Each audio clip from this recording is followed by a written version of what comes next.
just to Unit 1, we will be in a position to take out the Unit 2. Again, the projection is that around the 25th of November. But I don't want to preempt what the regulator will raise. And I think what it is that we wait for what the regulator will say. And if there are questions that still require some clarification, that will be provided. And once we get the thumbs up, as I've indicated in the last briefing, we'll occasion a specific briefing on Kuwait, just to take the country through on the work that we're doing. Kuwait is important as part of that energy mix, just for the record, is the one that is giving us nuclear power, 980 or so, 20 megawatts, 2 units there. So that's a significant part of the energy mix. So it's important that we are able to extend the life of these units. And the work that we've been doing essentially is about a 20-year addition to the work, to the life of Kuwait. Like I said, once the regulator comes back, we'll be able to share with the country the work that we're doing. And then I did report the last time that we were receiving that shipment from China. The first consignment has arrived. We'll unveil it officially on the 16th of November. I did say that we are going to get about 450 units of alternative emergency power solutions. So really this is the various configuration of diesel generators. The first of this is the smallest of these generators, and we are going to deploy those at the various clinics.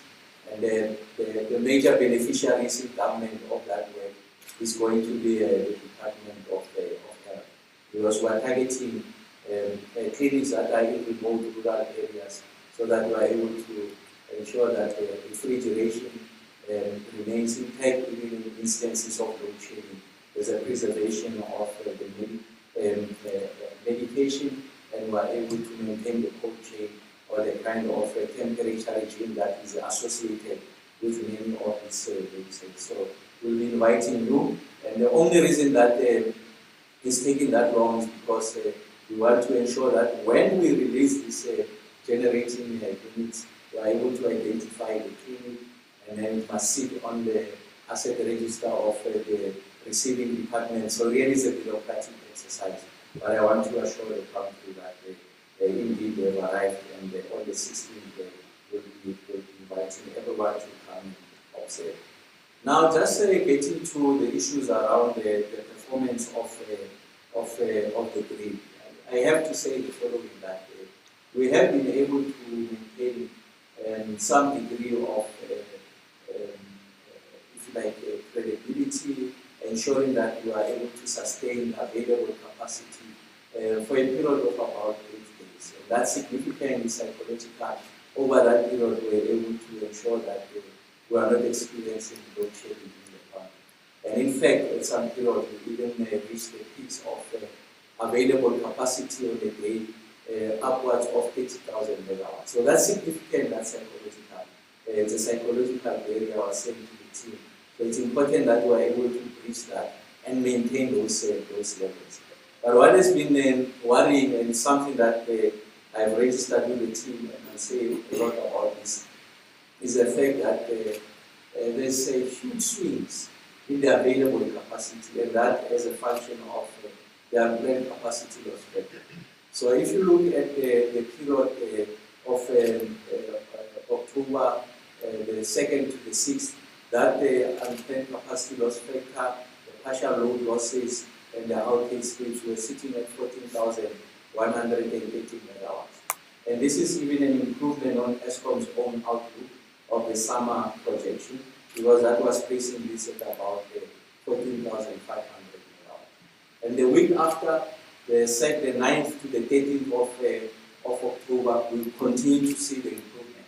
And we went to 3,373 megawatts. Just for the record, those who are watching at home, what I mean by this 13,373 megawatts, it means that these are the units, the collective aggregate amount of megawatts that have been removed from the grid as a result of the failure of the units. They are unreliable, and also they are not performing at their design capacity, but also it's a function also of the fact that we are not retaining the units as promised. And the lower the number, the better the performance of the grid, and the lower the stages of load shedding. And we have indicated that we want to keep this at below 14,500 megawatts. When we went into the winter period, the worst case scenario was about 18,000 megawatts plus. When we went to the week after that of the 18th, that ended on the Friday, the 20th, because we worked Monday to Friday for purposes of this briefing. Again, we saw an additional improvement. We brought this from 13,373 megawatts to just about 3,096 megawatts. Again, an improvement of over 200 megawatts. So it means that as we undermine the failure of these units, their inefficiencies, it means that there's more megawatts to the grid, and therefore there are lower stages of load shedding. And then when we went to the week of the 27th, this number then came back to about 14,998 megawatts, just shy of 15,000 megawatts, worse than what has been in fact what was going to be our benchmark for the winter outlook. Now the week that we have come from, which is the one that I'm talking until Friday, is that we have experienced about 70,000 megawatts of this failure. And that's significant. It's significant on many accounts. The first one is that it undermines that positive trajectory, because now hitherto we've been on a positive trajectory. We are able to illustrate consistently that there's improvement on the grid, and as a result of this improvement, as we return the units, you can see it, of course, for an average person, you see it in the intensity of load shedding. And that's why for a period of time, we were not able to have load shedding. But as a result of these failures, and it's something that is receiving attention, we've gone back to about 17,000 megawatts. And this is totally unacceptable, I must say. We did say that we have an ambition of 14,500 megawatts or less. That's our ambition. And we are about 2,500 megawatts, higher than what we had projected for ourselves. So one is the heat switch. So you move from an improvement, an average of a week of about 18,000 megawatts, and then suddenly you go to 17,000 megawatts. You add 44,000 megawatts of capacity that is unavailable to the grid, and hence undermining our ability to address the issues of load shedding. I'm making this point because tied to what the Minister of Finance has made. For as long as we are not able to illustrate that there's consistent improvement, we are able to build confidence in the market, we are able to assure the South African population that this positive trajectory can be sustained, I think we can forget about our ability to grow the economy at levels that are above 1%. And of course, 1% we are daily growing. So it's important that we do this. And the team has accepted that this is something that should receive attention. And you can see that what are these some of the primary causes of where we are. The first one is really around also the issue around the outage slips. So the outage slips, we say the unit has gone out, we are going to be paid, and then we'll retain it by this date. I did say that at the best of this performance, we're sitting at 766 megawatts. So the weekend of about the week of the 9th to the 13th of October, we're at 766 megawatts.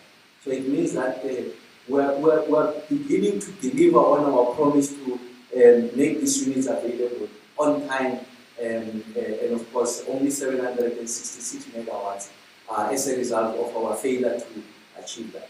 But this then we grew it almost fivefold. So we went now to 3,657 megawatts. So our own inability to return the unit at the period that was planned, and that's the main culprit. And it's something that I hope it's an aberration, and the assurance I've gotten from the team that it's an aberration. And let's examine what are some of those issues that have resulted in this in the case. The first one is the fact that now we've gone back to what has been the albatross. Remember when I started in this position, I did indicate that one of the major reasons why we are seeing units failing on their own is because of what we call boiler tube leaks, and it can be as a result of a multiplicity of factors, coal quality, dam rate, and all of that. And then we've seen that 11 units went out in this period, where we went to the UCLF of 17,000 megawatts. And these are sizable units, largely boiler tube leaks. And I did indicate that one of the things that we have put in place is to ensure that we get to grips with an understanding, appreciative understanding of what it requires for us to be able to attend to the issues around boiler tube leaks. And of course, we have not seen this in this scale at the same time over a period of time, and that's why we've been able to sustain the kind of performance that we have sustained. Again, I mean, you can see at Marka, you see the one that we just returned just the other day, and the issues of krill, stationary krill, Letabo, Duba, Majuba, Camden, Tutuka. So these are the units that had gone out as a result of boiler tube leaks. And of course, they are retaining, I'm advised that 6 of the 11 units are still off. We are expecting them to come back by Wednesday, Thursday of this week. Almost all of them, the 6 of the 11 that had gone out, the 5 have already come back, and that's why we are seeing a little bit of ease. Of course, it just coincided with the weekend and the issues of lower demand. So it's an area that requires attention. So it's important that as we articulate this energy action plan, remember the first of the outcomes to ensure that we fix ESCOM, and primarily is to ensure that we address the issues of the reliability and performance of this unit.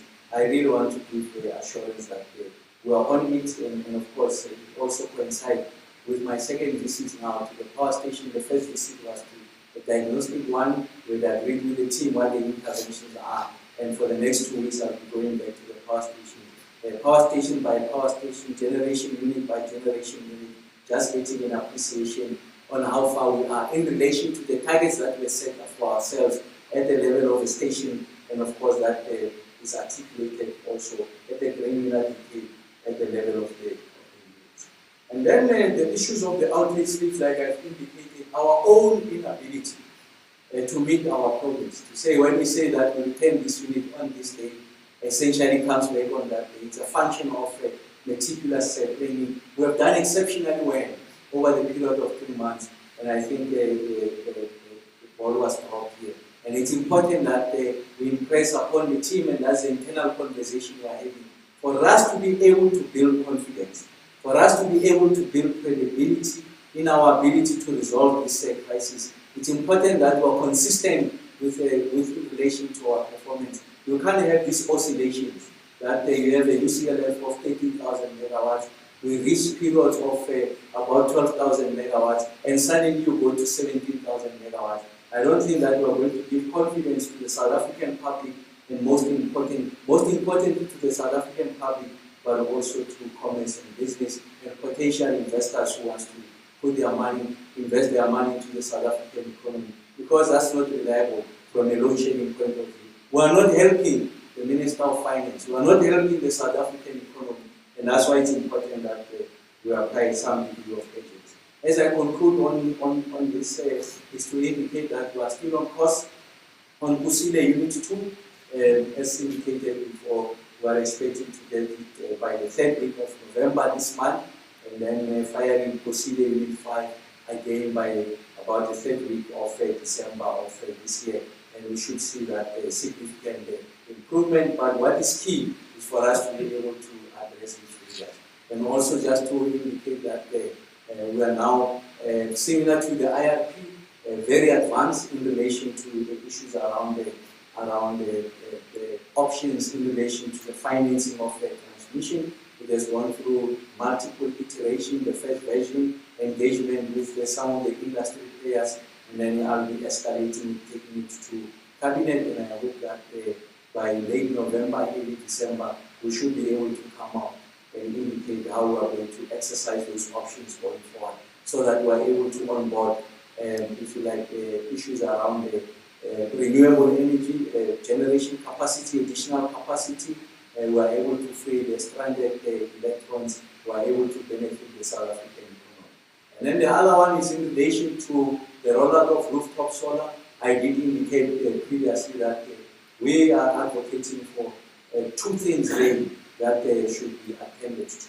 And that engagement is happening with the Minister of Finance. The first one is at an incentive level, that the incentive should not just be restricted to the solar PV panels, but it should be extended to battery and inverters. Because those are the two big capital components in relation to what people are rolling out. And then the second one, in relation to the incentive, is to ensure that we extend the period, not just a year, but 3 to 5 years, introduce certainty, and we'll see that there's going to be considerable uptake in the market. And then the second big one, so those two relates to the issues around incentive on the rollout of solar PV. The second big one is creating a financing facility that will make it available even for poor households to exercise and access opportunities related to the rollout of solar PV, batteries and inverters. And a lot of them are not sitting on unencumbered cash. They don't have the right risk profile to raise money with the commercial banks. And therefore it's important that we are able to introduce an instrument that will make it possible for them to be able to access that. I did say that we are talking to a number of the pension funds who are far advanced in that conversation. And I'm confident that we should be able to come out to say to the country, this is the instrument that we are introducing to ensure that there's parity, there's equity in how people are able to access these opportunities going forward. Thanks, Dr.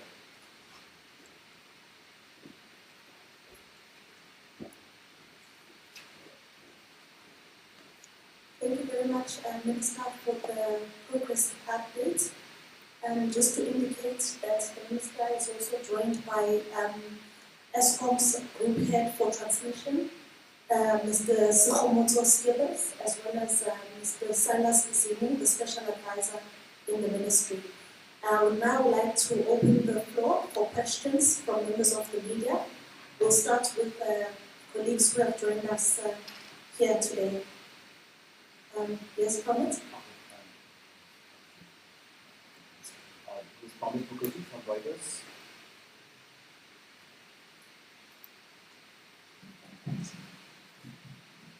Good morning, everybody. This is Dr Kgosientsho from Reuters. I have just 3 questions.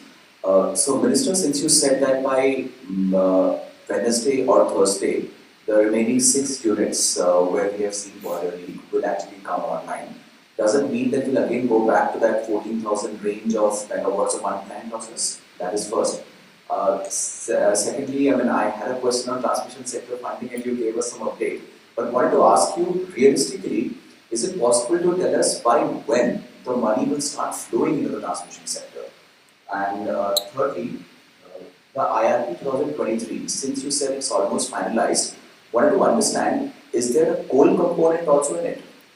That is all. Thank you. Thank you very much. Comments? Katara? Yeah, my name is Katara from the SABC.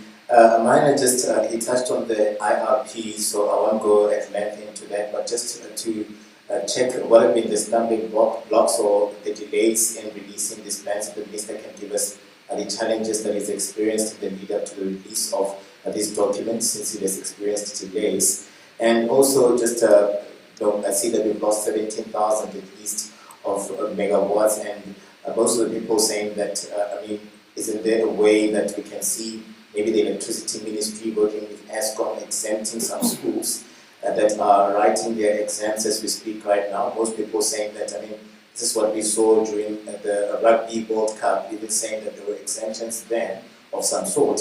Why aren't we seeing the same happen now, to take the young ones into consideration where that is concerned? I'm really clever. Thank you very much, Katara. Do we have any more questions in the room? From EMCA, just to continue on Katara's question about the matriculants.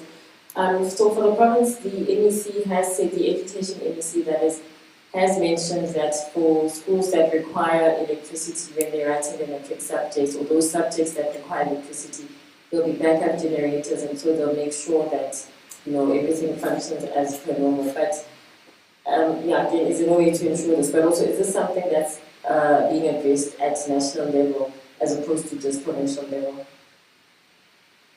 Thank you very much, Shoni. I think we'll take a few questions from Takalani, from media that has sent questions online. Thank you, Takan. The questions that are coming from online, the first two questions are coming from Elmo, who is representing independent media.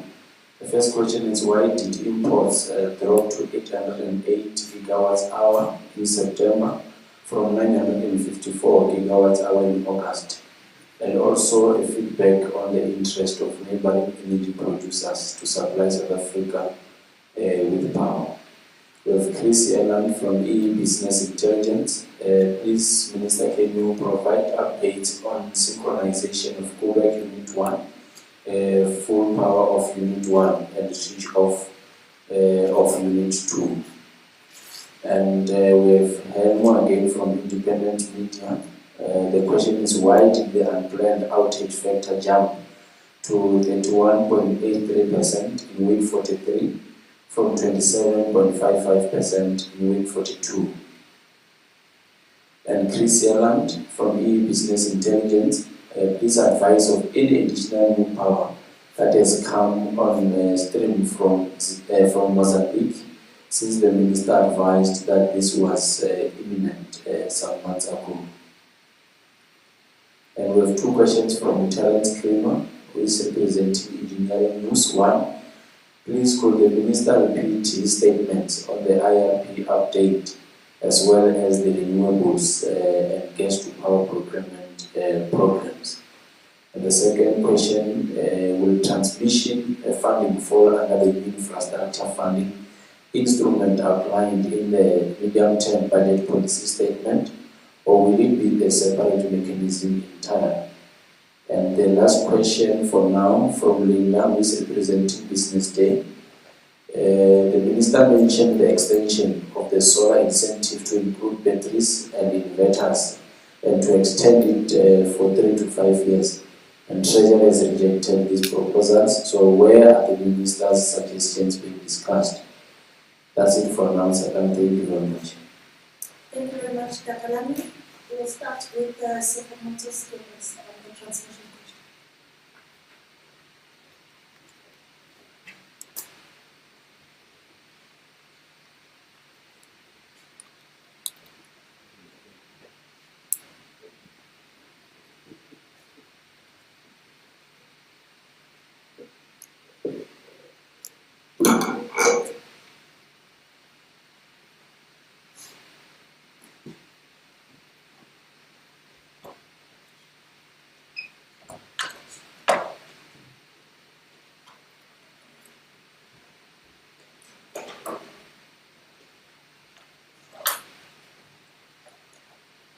Good morning. Thank you very much for the presentation of the statements and the head of Eskom's transmission division. I'll cover a few of the questions that relate to transmission and some are related to the minister. Firstly, with regard to funding for transmission, the current mechanism for funding is based on corporate finance, where we take some debt directly to fund specific projects. And obviously those are supported by the relevant revenue that Eskom earns from the services that it provides. The minister has made reference to some of the work that the ministry is doing, and I'm sure he will be able to give you a full update. In terms of the requirements as we speak, according to the plans that are on the table, we have adequate funding for the next 3 years linked to our corporate plan, but clearly we need more than that. Hence the efforts to get alternatives to secure more funding to invest in the network. This was a question, Minister, regarding the imports from the neighboring countries. There are two factors. The main one that has impacted the reduction is essentially around the maintenance work that was being done at Kawabasa, which is in Mozambique, to which we import just around 1,200 megawatts. So they had maintenance work that they had to do, and hence the imports had to reduce proportionately, and as soon as they are done,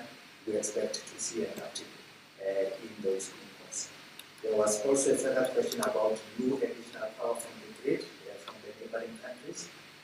As the minister had, as the question raised, there had been discussions previously, specifically Mozambique, but there are other countries that have indicated an interest to support us. We have launched what we call the standard offer, because we have to design a transparent procurement process in order to be able to solicit potential imports from additional imports from the region. So that is in the market now, and I do not have the precise timeline for when the bids are expected to close, but we will provide further input as we go through the progress. Thank you, Mr. Katinda.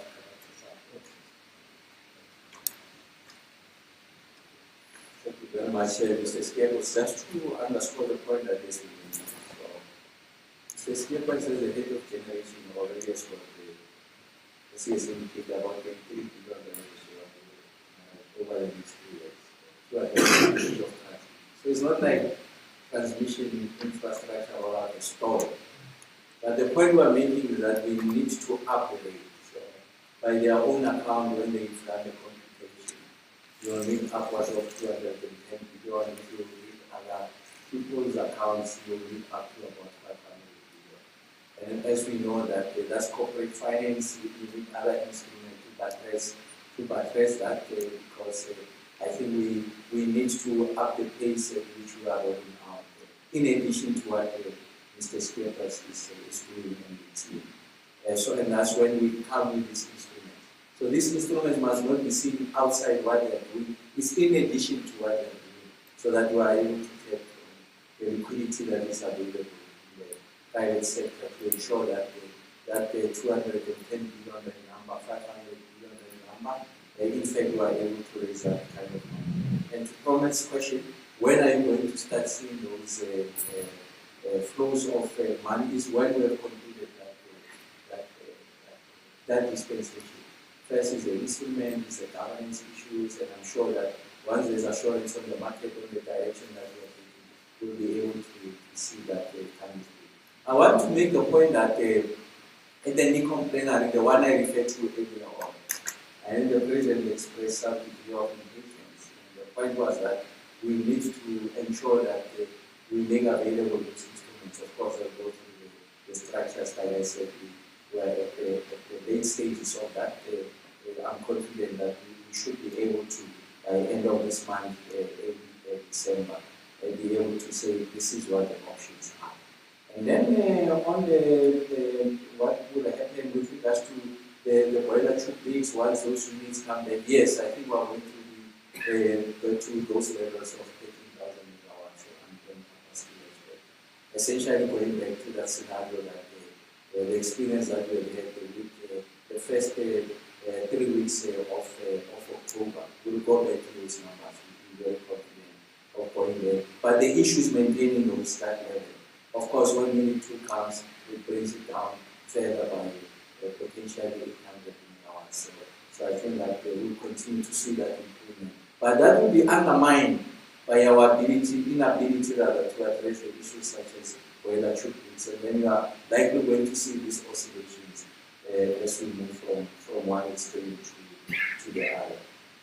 And then, yes, from the IRP, of course, I mean, this is not a secret. It's going to come out. Even when it comes out, we did make the point that coal still remains an important feature of the energy in the country. So base load is important to support renewables, the price of the redundancy of base load, coal, gas, nuclear, a big part of that. And of course, what they are sharing is the IRP will articulate what that is. But yes, the answer is an emphatic yes. And then on the delay, I mean, it's a function of extensive consultation, even internally. Remember, I did indicate that there were 2 steps. The first was the modeling.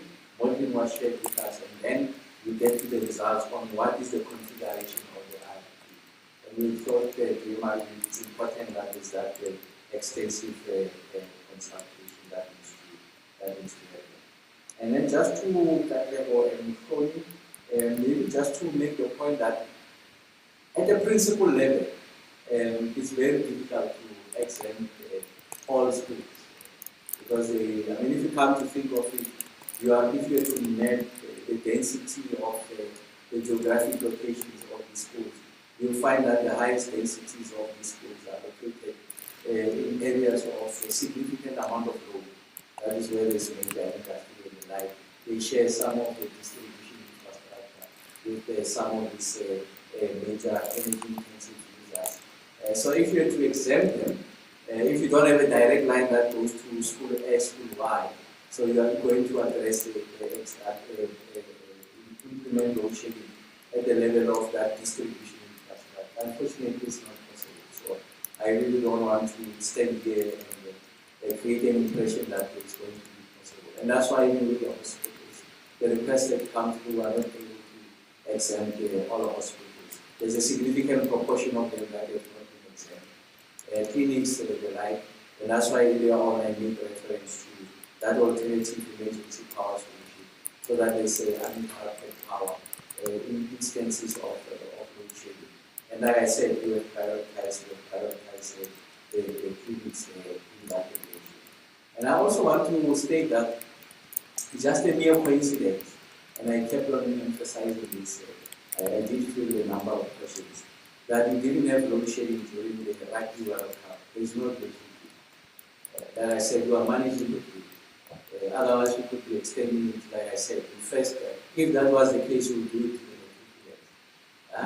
years. So I think it's important that I state that there is no relationship, sheer coincidence, and that will happen that way. But we want to get to a stage where we don't have conversations about the possibility of exemptions, but just an appreciation that we have resolved load shedding in the long term. Like I said, when I answered Promise question, we want to return those units as quickly as possible to ensure that we are able to minimize the intensity of load shedding. Because for me, it's not only during the period at which they are writing, but significantly at night when they want to start. And you can imagine, you are in your element, you are studying, and then suddenly there's load shedding. There's an interruption of 2 hours, and then you must come back and study. I think that it undermines the ability of these matriculants to perform at their best. And we really have been a detrimental factor to their ability to be able to apply themselves. Unfortunately, that's where we are. We want to do everything possible to ensure that we are able to address the situation going into the future. And then to Chris's question, I did indicate that we'll give you those more extensive updates on to see that we'll wait for the regulator to give this feedback, and then we should be able to come back and share with you significantly what is the work that has been done and to see what the projections are. I did make the point that the initial timeline is still okay for us to take out units 2 by the benefit of November. And then on the issues of I think that's all of it. I was asked to repeat the statement. Whatever I said earlier on, please. And I don't say it by mistake. I forgot what they wanted me to. I think it was around the IRP. Confident about it coming out. Like I said, it was a significant amount of consultation. And again, the issues of 3,000 megawatts of gas to power. That's what we are still aiming for, ensuring that there's a significant alignment inside government. Like I said, the new complaint and the president did express that, and we're working on that, we're leading that effort, and I'm confident that we should be able to come back with a positive feedback.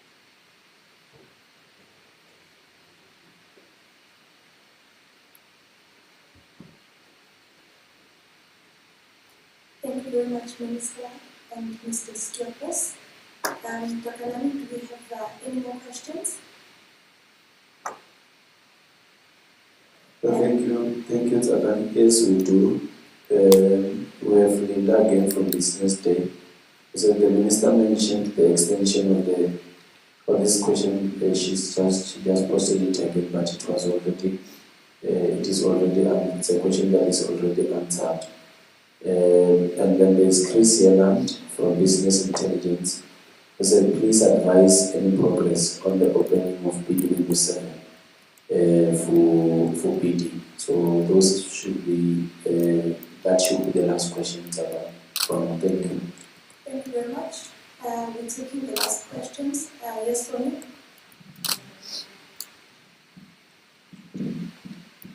Thanks. Maybe just to mention that the people online can't actually hear this press briefing. That's why they keep asking for questions to be repeated. My actual questions are, the Minister mentioned and gave a very technical answer to why there are huge swings in the available capacity and how it's important to try and make sure that that doesn't happen because it obviously undermines the work that you're doing.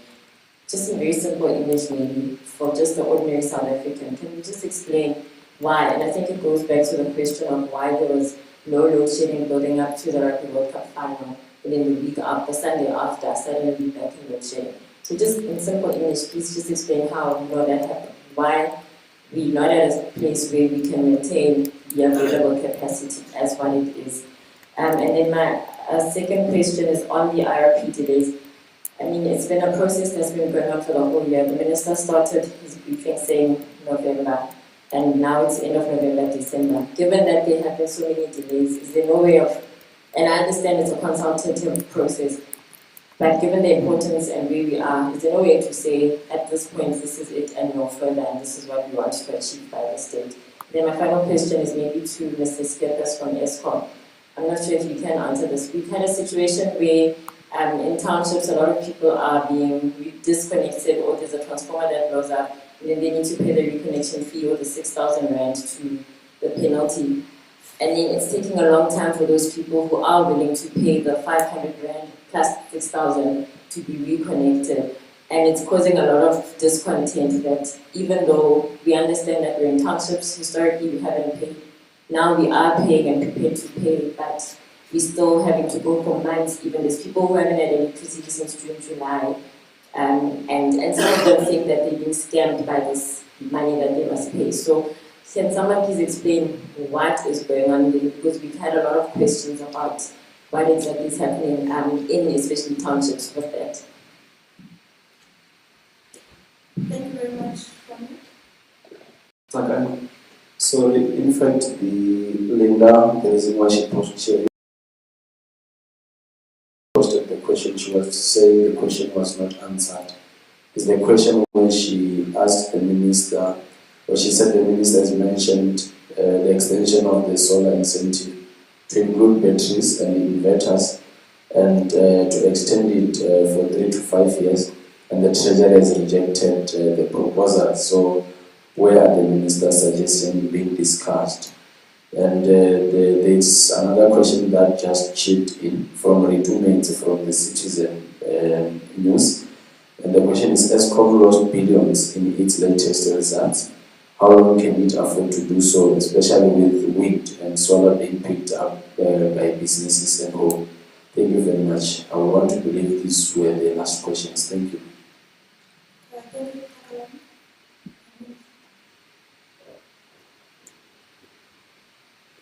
Oh yes, maybe just to say the following, that I think as a lead ministry in relation to resolving load shedding, we are the ones who articulate the most comprehensive question. What some of these solutions will lead to the resolution of the energy crisis in the country. So yes, I mean, I'm not sure who had rejected this proposal.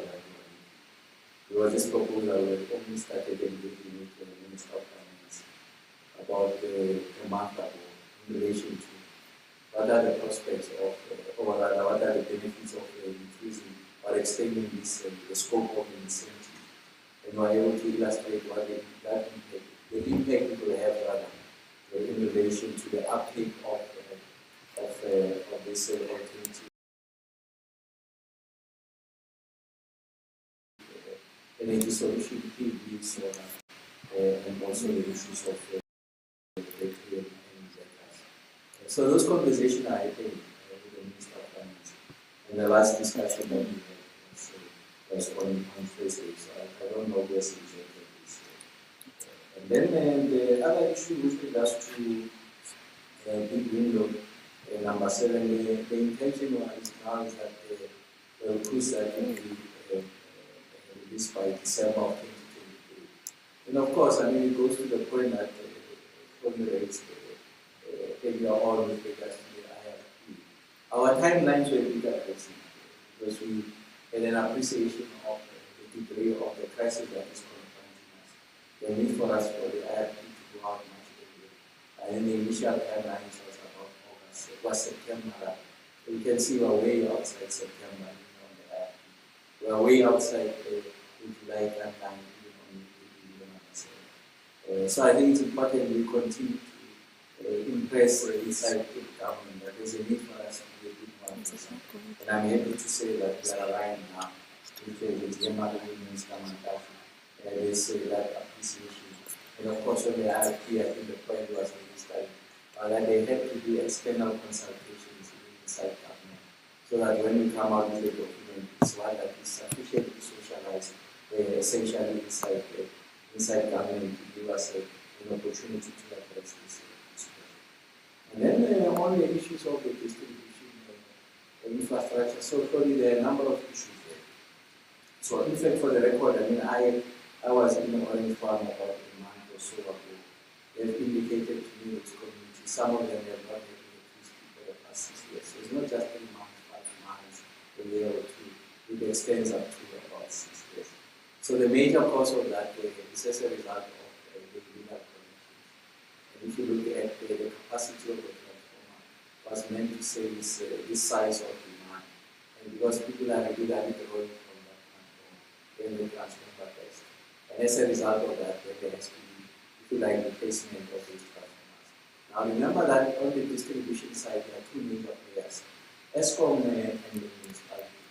To the extent that these municipalities, you find municipalities like Utsawoka, when I went through that thing there, they had not had that electricity, I think, at the time I went there for about 3 weeks, as a result of the transformer that had failed and businesses were looking to the municipality. So what we have agreed there, Utsawoka really doesn't have the kind of money that is required for them to replace that transformer. So ESCOM is chipping, and part of the requirement here is that there has to be installation of prepaid meters. We need to remove the illegal connections. And also it's a community way that they express an intention that or a desire that ESCOM should be the one that is building them, and that conversation that is happening now between Utsawoka and ESCOM to see to it that ESCOM takes over, if you like, those customers, and it's the one that is responsible for billing, collecting, and therefore by definition the replenishment of the distribution infrastructure. And then in these communities again, what ESCOM says is that there has to be a penalty associated with the failure of this transformer. So they say that the communities must make a payment of each household or customer of 6,000 rands. And then 6,000 rands or 500 rands over a period of 12 months. It comes to that 6,000 rands. So that, of course, there's a cost. ESCOM spends tens of millions of rands in the replacement of these transformers. In many of these communities, when at least, or let me say, when I was at Orange Farm, they had already made that requirement, and yet the transformers were not ready installed. And they were happy with some of the communities. And that's why you are seeing now in Gauteng, having had discussions with the provincial government. The Gauteng provincial government is working together with us and ourselves to ensure that we procure the transformers and then we get to install them. And it's a program that we get to roll out throughout the country. It's working here in Gauteng. There's no reason that it shouldn't work in other parts of the country. Of course, Gauteng, when they are part of us, it's an accounting issue because that's not sitting on their asset register, it's not sitting on their balance sheet. They must explain what that is. Essentially, is a donation. So what the accounting clever people in that space will help us so that we don't run into a situation where a good deed translates into something that gives them adverse audit outcome. We are trying to make an intervention, and that intervention is viewed unfavorably by the AG because we have not met, if you like, the requirement in relation to how you dispense that. And then on the issues around simple language, I always this is the simplest I can get. I also try to explain using the metaphor of the cars, the name of the car in many of the definitions that I was giving. So it's essentially the following: is is that we've got this capacity, installed capacity of the grid, and then that is made up of a number of units. So if you go to power station X, or you can go to Market, you can go to Grid, you find that there's about 5 generating units at this station, 6 at the other station, and then they give you so many megawatts. When you pull them all together, they give you what is available.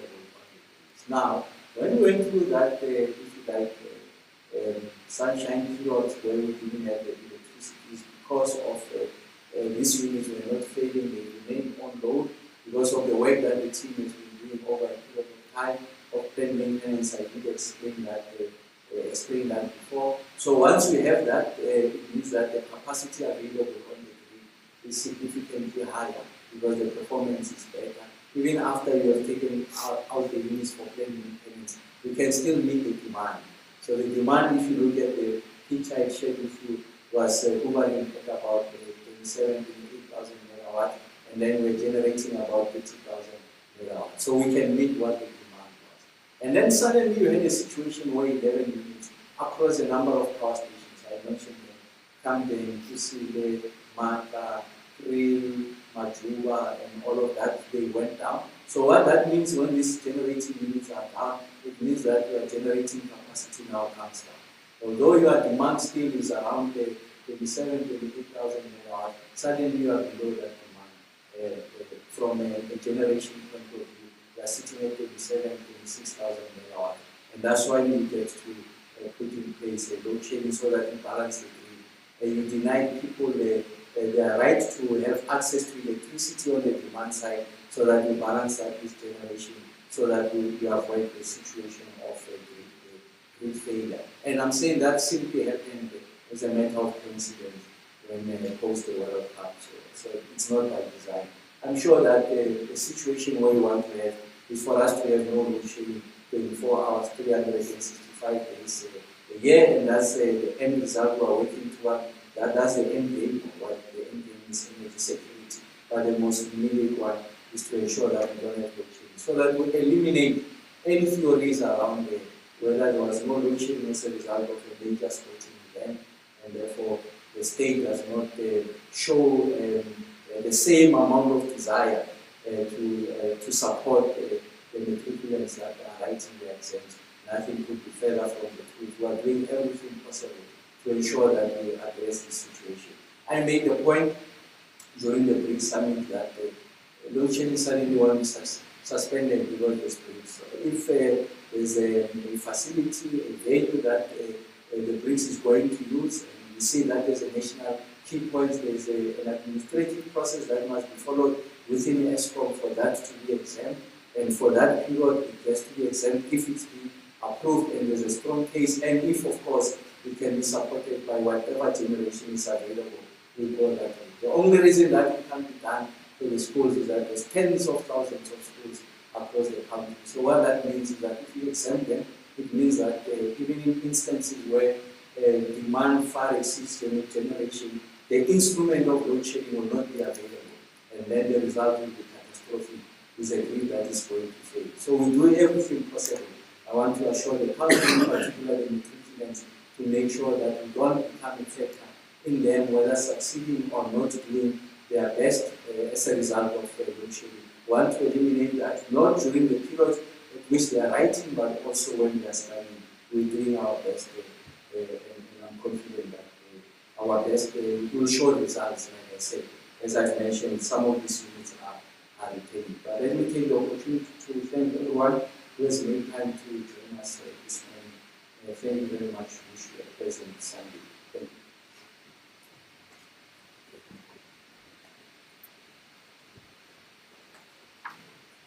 Thank you very much, Minister. We've come to the end of this week's briefing.